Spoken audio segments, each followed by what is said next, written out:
पुण्यामध्ये जिल्हाधिकारी कार्यालयासमोर एमपीएससीच्या विद्यार्थ्यांचं आंदोलन, राज्यसेवेची मुख्य परीक्षा 45 दिवस पुढे ढकलण्याची मागणी।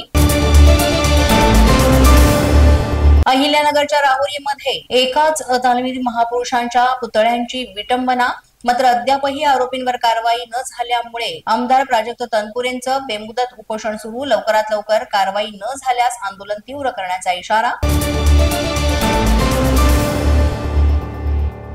सांगलीच्या भोपाळमध्ये मोक्कातील आरोपीची हत्या, आरोपीचा पोलिसांकडून शोध सुरू। समीर नदाफ असं मृत व्यक्तीचं नाव।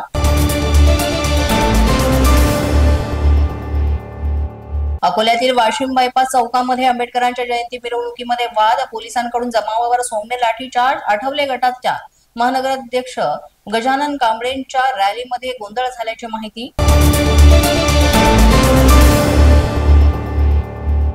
भांडूपमध्ये कुख्यात गुंडाने केलेल्या गुन्ह्यांचे कलम लिहिलेला केक कापून वाढदिवस साजरा। झिया अन्सारी असं या गुंडाचं नाव। केक कापून पुन्हा दहशत निर्माण करण्याचा प्रयत्न, कुख्यात गुंड टोळीसह गजाआड।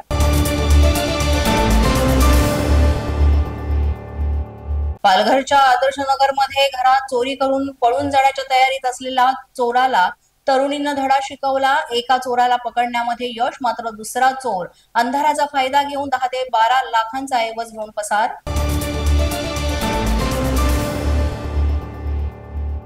वाशिममध्ये शिरपूर ते करंजी गावाला जोडणाऱ्या विद्युत वाहिनीमध्ये बिघाड झाल्यामुळे उभ्या असलेल्या टेम्पोला आग, आगीवर वेळीच नियंत्रण मिळवण्यामध्ये अग्निशमन दलाला यश।